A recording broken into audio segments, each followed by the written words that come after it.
Hello guys, यहाँ पर हमारा ये पार्ट सेकंड है जो कि हमने जैकेट का पार्ट फर्स्ट बनाया है। उसमें हमने ड्राफ्टिंग और कैसे ये फ्यूजिंग जो हमने मेन फैब्रिक पर ये चिपकाएंगे इसको हमने कट किया था ड्राफ्टिंग बनाकर। अब यहाँ पर हमने मेन फैब्रिक भी कट कर लिया है और ऐसे ही सेम पीस हमने अस्तर का भी कट करा है कॉटन का। यहाँ पर हम मेन फैब्रिक को इस तरह से इस पर लगाकर चिपका देंगे। इसमें हमारे दोनों पोर्शन और बैक साइड भी हमने इस तरह से फ्यूजिंग कर ली है। उसके बाद जो एक्स्ट्रा बच रहा है उसको हम सबको कटिंग कर लेंगे। और यहाँ पर हमारे ये जो कॉटन का अस्तर हमने अलग से कट किया है इसके भी पीसेस कट करके अब हम इसको जॉइंट करेंगे। यहाँ हम सीधी तरफ अस्तर का कपड़ा रखकर इस तरीके से स्टिच चलाएंगे।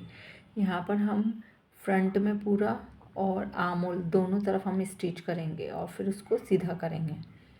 इस तरीके से हम अब सेकंड पार्ट भी इसी तरह से स्टिच कर लेंगे और आर्म साइड भी स्टिच कर लेंगे।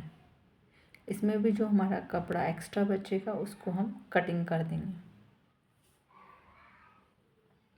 यहाँ पर हमने दोनों जो हमारे पार्ट थे उसके हमने राउंड साइड कट वो स्टिच कर ली है। यहाँ पर हम आर्म वाली साइड को भी स्टिच करेंगे। अब जो एक्स्ट्रा था उसको हमने काटा है और फिर यहाँ पर कट लगाए हैं। राउंड पर आपको हमेशा कट लगा कर ही पलटना है, चाहे वो पट्टी हो या पाइपिंग हो, जो भी हो आपको कटिंग ज़रूर करना है। यहाँ पर हमने क्रीज बनाकर इस तरीके से हम उसको सीधा करेंगे। हमारा अस्तर का कपड़ा आगे की तरफ ना दिखे इस तरीके से हमको एक क्रीज बनाकर और रखना है। ऐसे हमारे दोनों पोर्शन कंप्लीट हो गए हैं। यहाँ पर हम बैक साइड लेंगे। बैक साइड के ऊपर हम ऐसे जहाँ पर हम सिलाई चलाएंगे शोल्डर और नेक लाइन में, वो छोड़कर हम इस तरीके से इसको सेट करेंगे। अब इसके ऊपर हमको हमारा जो कॉटन का हमने अस्तर काटा है अब उसको बिछाएंगे। यहाँ पर हम शोल्डर से स्टिच चलाकर गले पर और फिर दूसरे शोल्डर पर ले जाएंगे।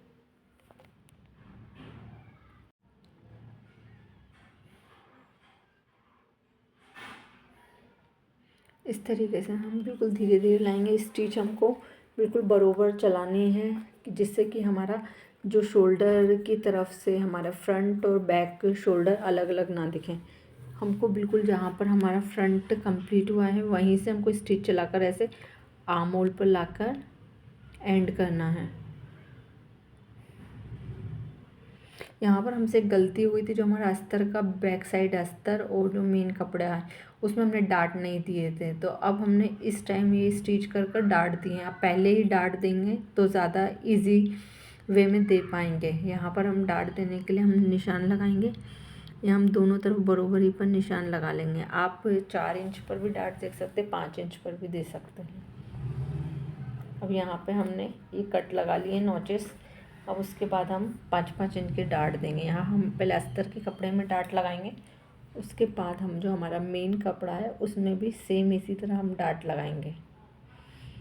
हमने दोनों कपड़ों में डाट लगा लिया, अस्तर वाला भी कपड़े में लगा लिया और मेन कपड़े में भी हमारे डाट कंप्लीट हो गए हैं। अब हम जो हमारे फ्रंट के पोर्शन थे उसको हमने फोल्ड कर कर इस तरह से हम स्टिच चलाना है हमको, ताकि हमारा फिनिशिंग के साथ ही कंप्लीट हो जाए। आर्म होल भी ये दोनों तरफ हमने ऐसे स्टिच चला लिए हैं। अब यहाँ पर हम इसे सीधा करेंगे। उसके पहले हम यहाँ पे के राउंड पर भी कट लगा लेंगे हल्के हल्के से, जिससे ये कपड़ा उठा उठा नहीं दिखेगा हमारा अस्तर का। इस तरह हमको इसको पलटेंगे। पलटने के बाद हम इस पर प्रेस लगा लेंगे तो इससे अच्छे से फिक्स हो जाएगा। आप चाहें तो इसकी एज पर भी स्टिच लगा सकते हैं, किनोर पर।